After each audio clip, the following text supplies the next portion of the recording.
What about the Antikythera device? Is it a computer?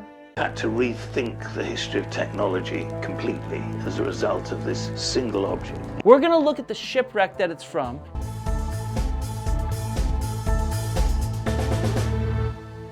All right, everybody. We have one final story, one that I haven't seen in the news anywhere really, and kind of upsets me.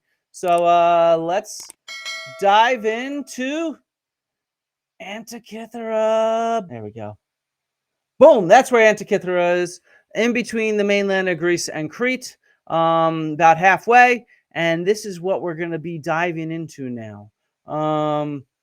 So what we want to think, everybody always thinks about the Antikythera device. We've had to rethink the history of technology completely as a result of this single object. In 1900, there was a party of Greek sponge divers set off from a tiny island called Symi in the eastern Mediterranean, not far from Rhodes.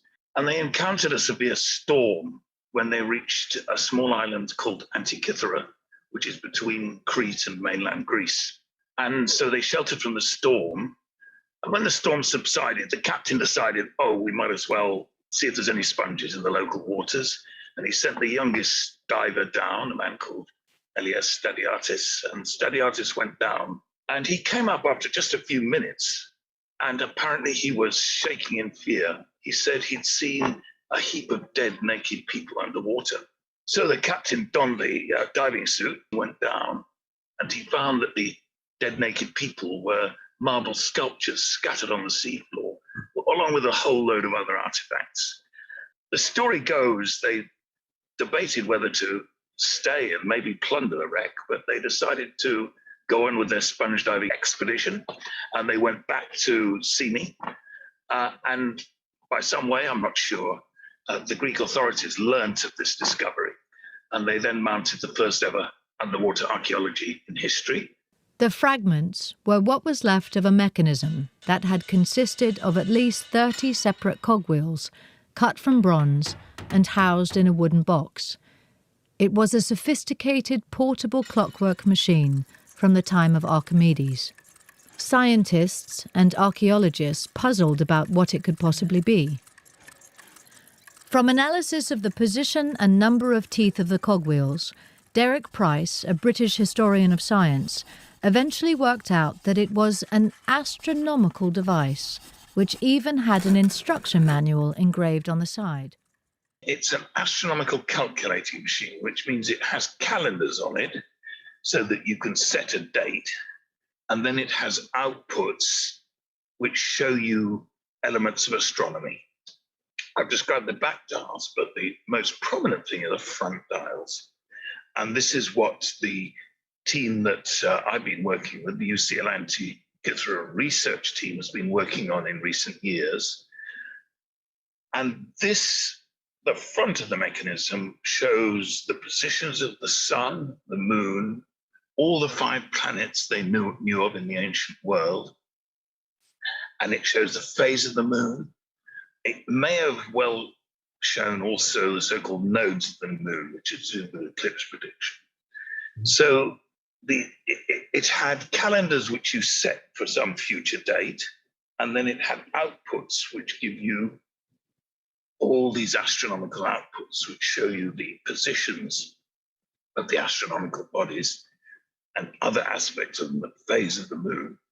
There were certainly in the ancient world more devices like the Antikythera mechanism. It wasn't unique.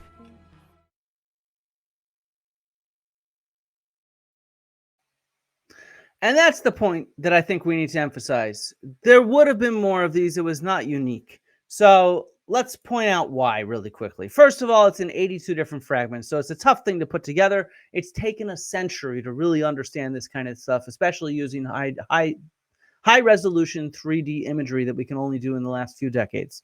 And so it actually is, it's very sophisticated. It has millimeter length teeth, the gears, that is, the teeth of the gears. But we do know that it's in Greek, it's in ancient Greek, and it uses astronomy from the time period that it's from. And we have other examples of fascinating technology from this very same period. By the way, that video was wrong. Well, I'll discuss that later, but it's from about the 1st century BC is when the ship was sunk, sort of maybe 60 or so, 70 or so BC, around then. So other examples, for example, of high technology, let's say, advanced technology that would surprise you, is these automatic doors, where this fire heats at the Heron in Alexandria. It heats and causes the liquid to move from one vessel to another, so it gains weight, and then it starts coming down, lifting the weight and opening the doors to a whole temple, right? And then when you stop the fire, the process goes in reverse, because the liquid goes back from one, it shrinks, and then boom, the doors close, which is dang cool. Another example of this can be seen in this video, which maybe shows it perhaps a little more clearly, where you can see this mechanism here, where it then heats up, it weighs down the other one with the heat, and then boom, the doors are going to open as it gets weighed down, and vice versa. And so this kind of technology is known from ancient Greece. This is not an unknown thing, the ancient Greco-Roman world, I should say. And so to try to say that this is an out-of-time object, as happens, it's using the astronomy that we have written down from this moment. It doesn't use more advanced astronomy, the kind that we have today. It mirrors and parallels, I should say, the astronomy that we have in astronomical texts from this period, the Hellenistic, early Roman, late Roman Republic sort of period at the time. So the news, on the other hand, just what? 10 days ago, 11 days ago, there was a press release put out by the Ephoria in Greece, and the University of Geneva, and the Swiss school in Athens. Hi, Sil, if you're watching, where they actually lifted up a bit of the ship from this shipwreck at Antikythera. And what I want to talk to you about is not the device itself. There's no news on that. It's really cool. But what I want to talk to you about is this shipwreck, because we never talk about this shipwreck, and this shipwreck is so friggin' cool. This shipwreck was filled. Some people have hypothesized that it was shipping materials from Greece to Rome, because maybe this was around the time when Sulla, it matches reasonably well in time, and some wealthy individual in Rome was acquiring goods from Greece. Goods like these statues, for example, that are now on display in the National Museum in Athens. Bronze statues. We don't usually get bronze statues because they're melted down. They have value. And we actually have several bronze statues. Most of them we have are from shipwrecks, like the Antikythera shipwreck. And this is actually 100 years ago in 1902 when this was discovered. This is actually the first thing that most of the people were impressed by, were these bronze statues. It was only later, when they identified the gears and things like that, that they started to be more impressed by the Antikythera mechanism. But the Antikythera youth is a phenomenal example of 4th century BC sculpture in bronze from the sort of ancient Greek world. And then the Antikythera philosopher, which is in fragments. You have the head and the feet. We got some more shoes down here, for example, to admire from I don't know, not quite, but almost 1,000 years before those that we saw at Vindolanda earlier. But you can see sort of they're similar style, aren't they? And then we have some marble statues like the Antikythera Hermes. I want to give Allison Fisk a shout out, who's just an amazing archaeology communicator on Twitter and Blue Sky, and she posts her photos. She's just a phenomenal photographer.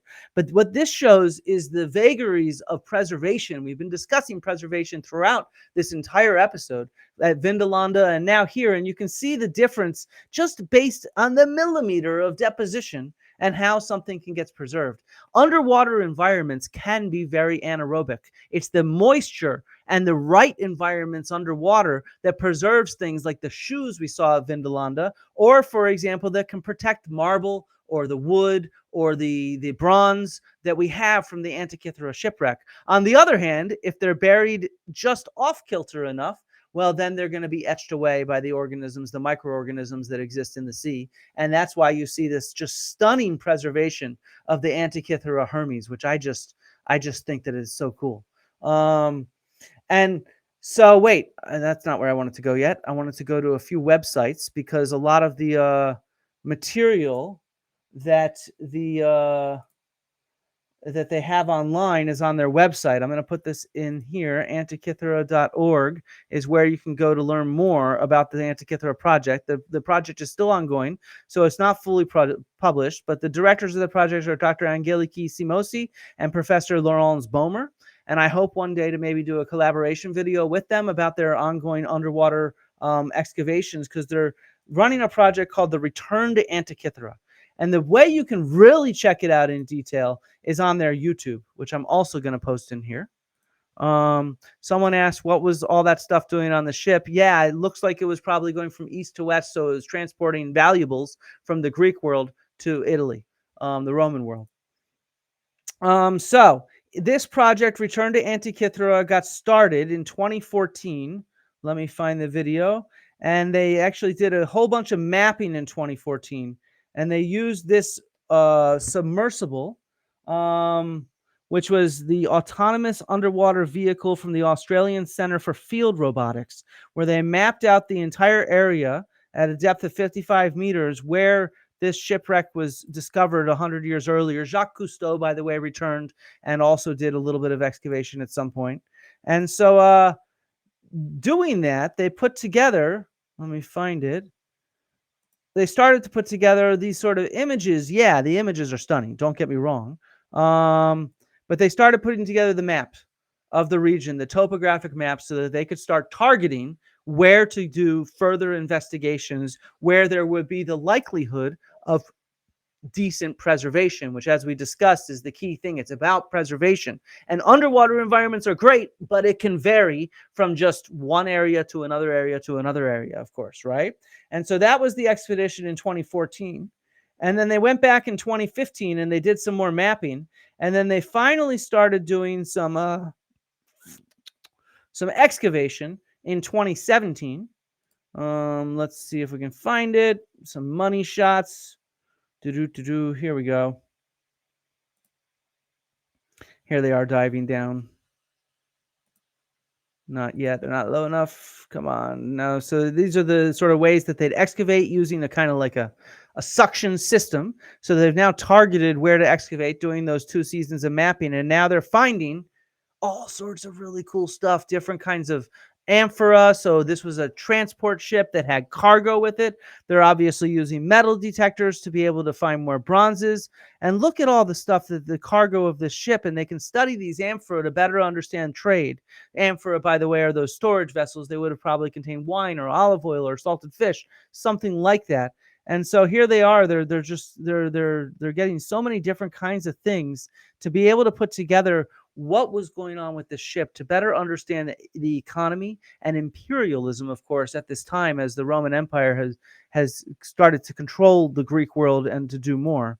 And of course, then they study these things. There's one really cool thing. Where was it? Is that in this one? No, it's in the next one. And then there's another video from 2019 as well. No, not this. But they put together some 3D imageries of some stuff. This is the Antikythera disc bottom. Here's the 2019 one.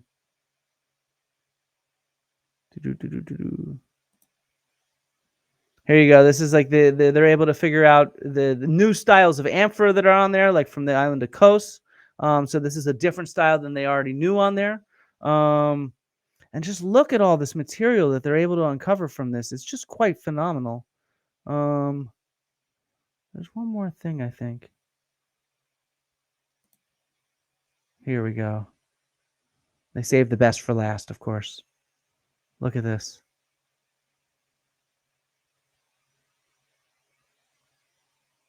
No, that's not it. I must have lost which video it was in.